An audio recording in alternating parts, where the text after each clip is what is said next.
Kaugnay pa rin sa pambansag na terorista ng Anti-Terrorism Council kay Suspended Negros Oriental Representative Arnolfo Teves Jr.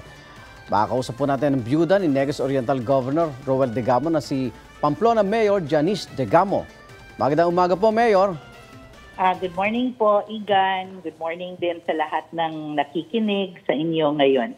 Ngayong tinuturing ng terorista si Congressman Teves, ano pong epekto nito sa mga reklamo isinampa ninyo laban sa kanya at kamusta yung atmosphere dyan sa lugar? Parang makikita na rin natin na there's a light at the end of the dark tunnel. Parang mag-ripple effect yan. Ngayon na parang in a way napatunayan din at napatutuo yung mga testimony ng mga taong inagrabyado nila na may katotohanan at hindi gawa-gawa lamang, and government is really doing something about that. That will have a ripple effect on the people. Yung mga taga-amin po ay magiging hopeful at magiging kampante na there's really government who will stand for its people. And we are happy about that development po.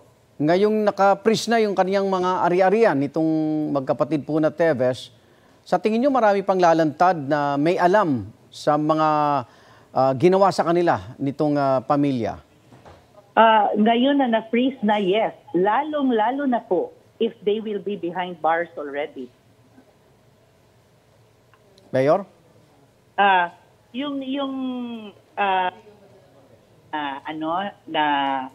naka-freeze na at lalantad yung iba, maaari. Pero mas lalo na pong lalantad talaga yung iba kung if they will be behind bars already. Opo. Doon sa mga nabanggit nyo na krimen ng magkapatid na Teves sa Senado, alin doon na sa tingin nyo parang terrorist act? Kasi medyo vague daw itong pag-define nung kasong yan. Una, hindi naman siguro natin masasabi na vague because nag-ano yan, no? May council na tumitingin dyan at nag-iimbestiga dyan. Opo. Pero yung mga acquisitions na ginagawa nila, yung mang-agaw ng lupa, yung mang-agaw ng negosyo, yung may banta sa buhay mo simply because you are being refused to sell something. Isali na natin yung murder na nangyari kila Governor along with the others and the death of others before the Governor's death. Na talagang may in confidence, sinabi ng mga kapamilya nila sino yung pinagdududahan nila. Kung titingnan mo yan, these are acts of terrorism. Opo. Kaya umabot po ng medyo mahabang panahon, almost 6 months po din ang hinista natin bago talaga sila matag as such. Because to me and to the other victims, there's no lesser word na pwede natin gamitin to name these people. They are really terrorists.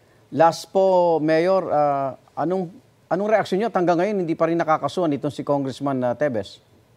Hindi nakakasuhan. Tapos na kami sa pangalawang preliminary investigation and that is steps necessary to be taken sa proseso.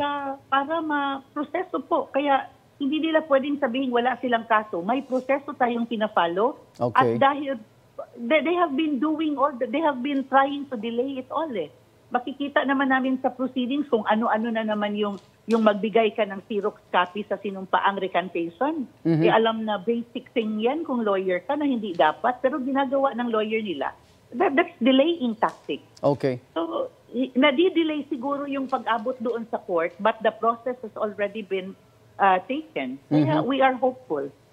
Okay. Maraming salamat, Pamplona Mayor Janice Degamo. Ingat po kayo. Salamat po. Thank you po, Igan. Kapuso, mauna ka sa mga balita. Panoorin ang unang balita sa Unang Hirit at iba pang award-winning newscasts sa youtube.com/GMA News. I-click lang ang subscribe button. Sa mga kapuso abroad, maaari kaming masubaybayan sa GMA Pinoy TV at www.gmanews.tv.